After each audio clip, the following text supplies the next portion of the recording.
everyone, welcome to Wager Talk. My name is Minty, and joining me today is Ralph Michaels at Cal Sports LV on Twitter, and Yanni the Greek at Greek_Gambler. This Saturday, we've got the Red River rivalry. Oklahoma has kind of a solid defense, but Texas has proven to score well against a great defense. Do you guys think that Texas can play close enough to cover the spread? Well, here's the most obscene stat I've seen in college football. If you haven't checked out the Wager Talk college football stat report sheet, do that. It's a matchup sheet which goes through the records. Oklahoma this year, Gianni, on offense, averaging 9.9 yards per play. First down every play. Yeah. But again, that's against the number 61 schedule that they've played. But I mean, that's just absurd. That shows you how easy they've had it. I am not one that normally a situation or a coach or a trend will make me back that team.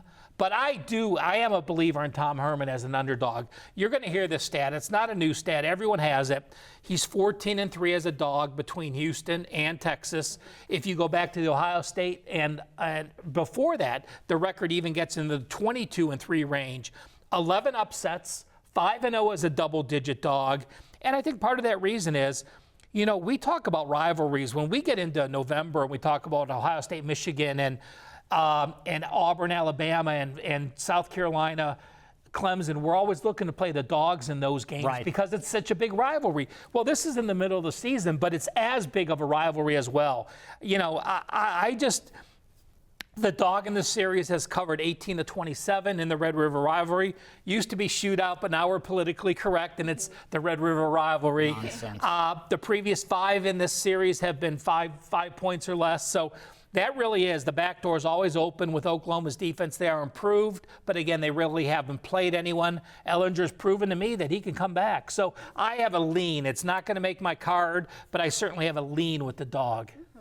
Yeah, and this Red River shootout is what it should be called. I mean, don't mean to trigger anybody out there, but you're looking at a total of 76 now.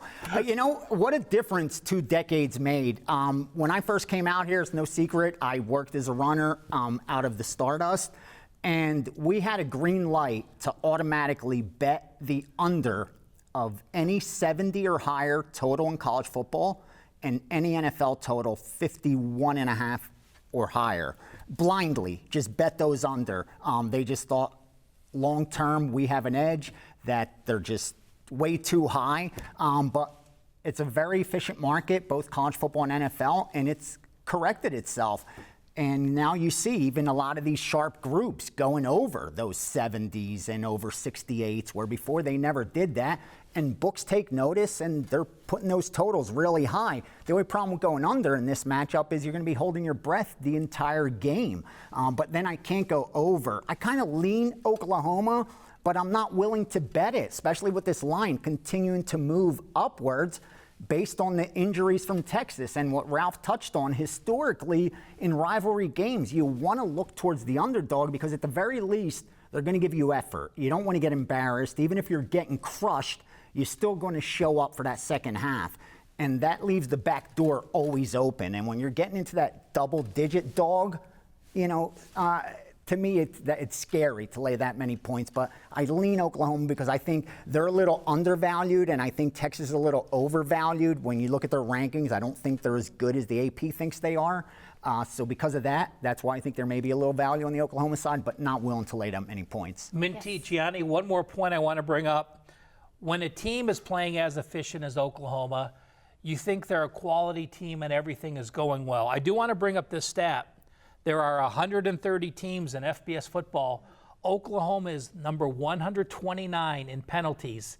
They're getting penalized over 90 yards per game. Wow. That is not the efficient type offense you want when you have a live dog. Especially you're stepping up in competition, too. Yeah, no question. So just a point that needs to be mentioned. Thank you, guys. All right, get the nation's longest running sports betting publication, The Gold Sheet, for just $9. You'll receive detailed analysis, write-ups, stats, and more on every college and pro game this week. Download The Gold Sheet now at wagertalk.com and sportsmemo.com.